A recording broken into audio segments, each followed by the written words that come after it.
swerving off of our opening salvo story there. We had our first midstream crisis. We did. We did. Oh, you did. I did. Oh my goodness.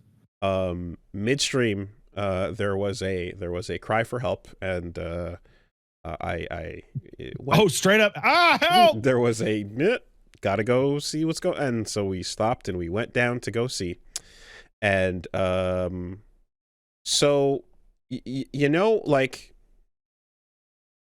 every moment that a baby is without a diaper is like a nuclear reactor uncovered, right?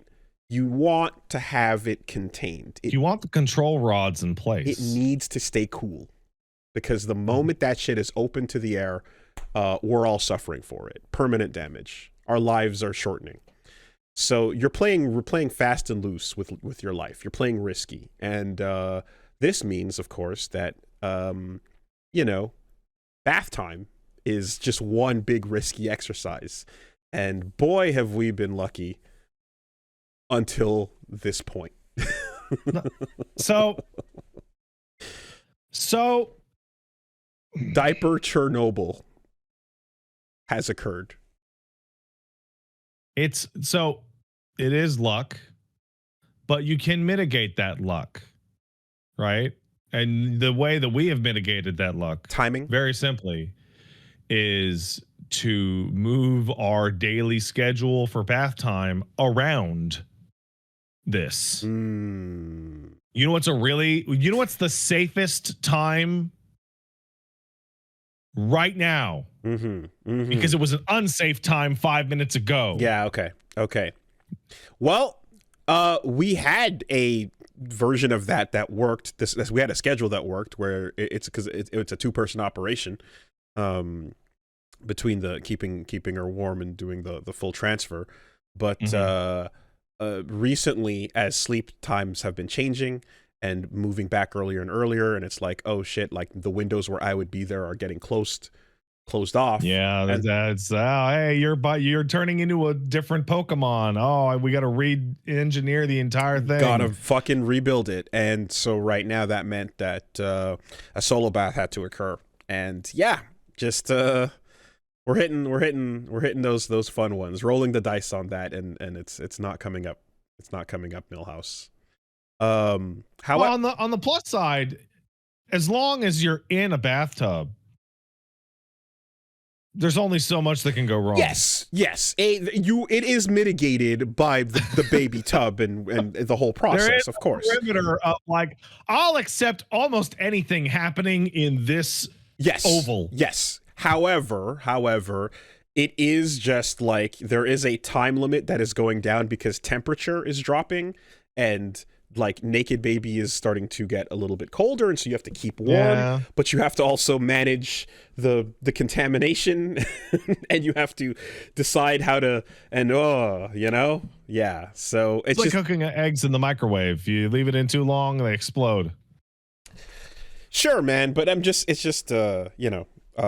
shout outs to Punch Bomb for being able to handle that. I ran in and lent the assist and took care of us what I could in the initial emergency process. But we got to be prepared for these situations where we're ready for blowouts, but a blowout in the water is it adds vectors to the situation that are unpleasant.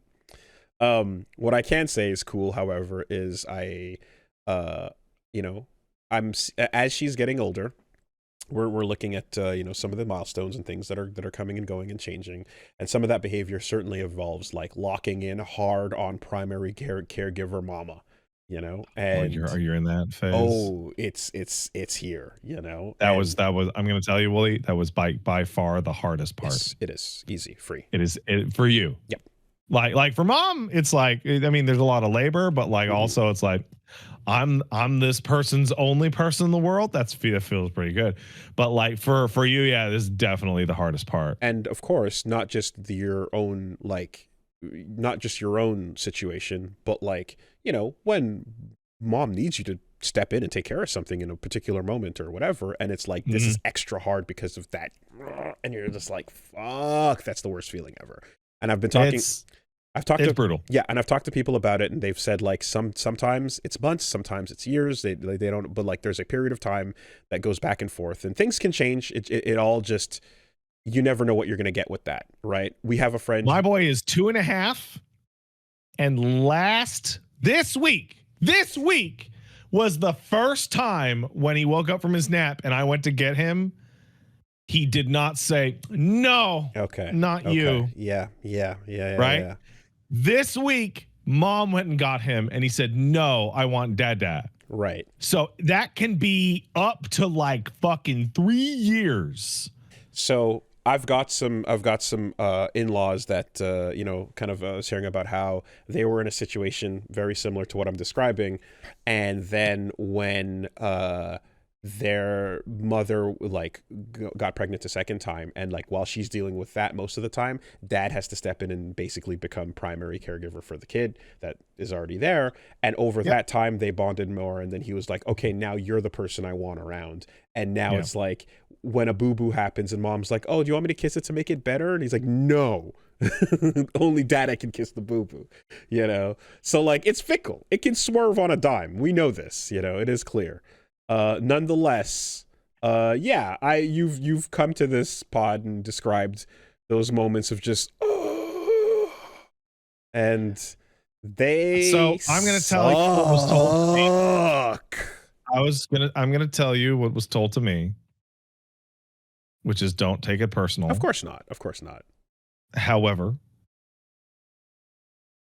that's, you know, when people give you good advice and your first thought is that's great advice, so I'm not going to take it. Can we move on to step 2 of the real advice? Yes, sir. Because it's like, don't take it personally. However, I am going to take it personally. What is the next step on this? And the next step on this is it will violently invert at some point for a while. Right.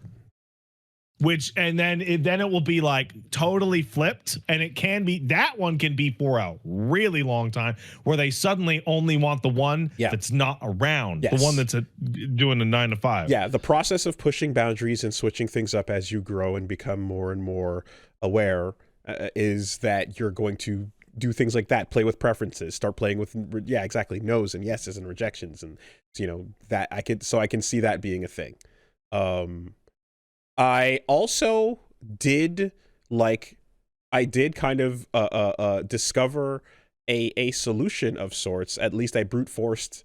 Tell me you have a cardboard cutout of Punch Mom's face that you wear. I don't wear a cardboard cutout of Punch Mom's face, unfortunately. Okay. We're not there yet. But what I do have is I got a dad concert that I can put on. And when stimulation needs to occur, when mom's out for a bit or whatever the case is, you know, I would do some songs, mess around, etc. And I realized if I can have we can go from playing with the toys and the you know the rattle and all that to the mirror, having the mirror at the same time while singing songs, and you just got so much going on. You don't have time to be like, where's mom? Because you're just super stimulated, and she's yanking on dreads and everything's happening. And then eventually when she starts being like, okay, enough of this, I'm like, oh, we're over here now, and then I'm playing music and I'm singing along to it, and we're moving and spinning and just jingle the fucking keys, man. And I'm just nonstop. I'm loading up albums, and I'm just going top to bottom, and I'm doing them, and I'm putting on a dad concert and getting and mixing it up with rhythm and chuckles and tickles and all that. And there's so much stimulation happening that she can't even stop for a second to fret about what's going on. I'm going to tell you. I'm going to give you a pro tip. And you probably already know this pro tip when they're in the crawl stage. You know what game they love even when mom's not around? It's a game I call Climb on Dad, where dad lies down on the fucking floor and pretends to be asleep. Oh yeah. And then they just climb on dad, and it's so fun for them. And no, she's she's climbing the Colossus and making her way up top, and then holding on, and then yanking some of these as hard as possible. And it's like, okay, all right, no to that. Also loves grabbing beard. Just loves Paige had to stop wearing her pearls. Yeah. I've And earrings, and I trim my beard. Well, there was a time where I had this much shorter than I otherwise could, because hey, those tiny little fingies can really pull a follicle, huh? Yep, we've already adapted again. Yeah, different chains and necklace things and all that. Exactly. I have like one that I keep that got to spin around and keep is safe. But no, she's grabbing and yanking. The dad concert works. It worked pretty well. Gonna keep that up. And yeah, just overwhelm the senses, flood the zone with too much stimulation to get upset at, until eventually the tiredness kicks in, and like I kind of start turning the volume down a bit and like slowing the dance a little bit, and then you're starting to see the eyes kind of go and then if you go back to silence too quickly, you're hearing the where's mom? It's like, no, you need to start hearing still something a little bit that you're not used to, and then eventually the pass out. I gotta tell you, that is not my experience at all. Every time that child has fallen asleep, it is because we put him to sleep. Like almost like if you did not like actively attack his ability to stay awake, he would just never sleep even once. I feel with a few exceptions in the car. Yeah. Right. Like that doesn't count. And then there have been some days where like you're running around to the park for 4 hours, and then you bring him home, and then you go to do the dishes, and you come back and he's like fucking full yam shit out on the living room floor. Just you're like, all right. It is a battle 9 times out of 10. Like you can see the natural drifting off happening, and then she's going, no, I want to stay awake.